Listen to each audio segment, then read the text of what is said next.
النهارده بقى مش جاي اكلمكم عن الكوره، جاي اكلمكم عن منتخب اليد الرجاله قوي اللي عملوا ماتش ممتاز جدا جدا قدام بطل العالم فرنسا، اللي المنتخب خسر على اخر ثانيه بان الكوره دخلت الشبكه.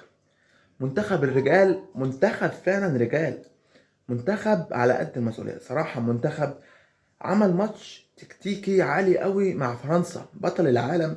بتلاقي بطل العالم المفروض تخسر سكور، لكن تخسر في اخر ثانيه 34 33. فانت عندك جيل لازم تبني عليه، جيل محترم. جيل اليد فريق محترم جدا، فرقه تشرف، فرقه يعني منتخب كده يتكلم عنه منصات العالم كلها دلوقتي. تقول لك فرنسا تفوز على منتخب الفراعنه في اخر الثواني. تخيل الجملة اللي اتقالت، المنتخب أداء عالي. نبني على المنتخب ونبني على الجيل، على دودو، على سيف الدرع ويحيى الدرع، وعلى سند، وعلى سيسا، على شوية لعيبة. جيل محترم، وعلي زين ويحيى خالد والمصري، مش عايزين ننسى حد، ولاعيبة كلها كبيرة جدا جدا، وأحمد عادل الدايرة. لازم نبني على الجيل دوت ونبني للمستقبل صراحة.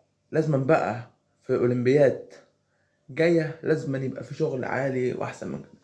هارد لك للمنتخب المصري، وان شاء الله يا فرعنا ناخد المركز الخامس، ما ناخدش مركز اقل من كده. احنا نستحق كنا نتواجد في المربع الذهبي، ولكن قدر الله ما شاء فعل. هارد لك للمصريين. سلام.